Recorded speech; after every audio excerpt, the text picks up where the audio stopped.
అది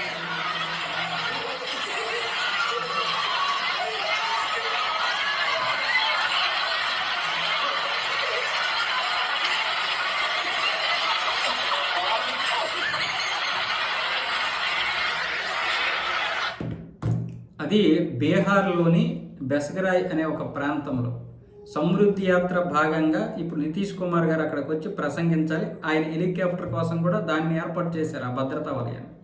అక్కడికి ఒక ఎద్దు వచ్చేసింది. ఆ ఎద్దు అక్కడ నిజమైనటువంటి జల్లికట్టుని రుచి చూపించింది. అయితే అక్కడ ఒక పోలీసు చాకచక్యంగా వ్యవహరించి ఆ ఎద్దుకు భయపడుతున్నట్లుగా నటించి పరిగెట్టించి మొత్తం ఎక్కడైతే ఎగ్జిట్ ఉందో ఆ ఎగ్జిట్ వైపు తీసుకుని వెళ్ళిపోయాడు. దాంతో అది కూడా పోలీసు నాకు భయపడుతుండే కదని ఆయన వెనకాలే పరిగెట్టింది ఆయన్ని పొడద్దామని. అలాగా మొత్తం కారు దగ్గరికి వచ్చేసరికి ఆయన ఇటు వచ్చేసాడు, అదేమొచ్చేసి అటు వెళ్ళిపోయింది ఎగ్జిట్ వైపు. ఆ విధంగా పోలీసు అయితే చాకచక్యంగా వ్యవహరించాడు. లేదంటే ఎద్దుకు కనుక దొరికితే అది పొడిచేస్తుంది. దానివల్ల ఆయన నడుము కూడా ఇరిగిపోయే ప్రమాదం ఉంది. ఇలాంటివి రిస్కులు ఉంటాయి ఒక్కొక్కసారి. సో ఏదేమైనా సరే అంత సవ్యంగా సాగిపోయింది. ఇంకా నితీష్ కుమార్ రాలేదు కాబట్టి మంచిగానే జరిగింది. ఆయన వచ్చాక ఇలాంటి సంఘటన జరిగితే విపరీతమైనటువంటి జనాల నడుపున ఎవరికి ఏదైనా జరగవచ్చు.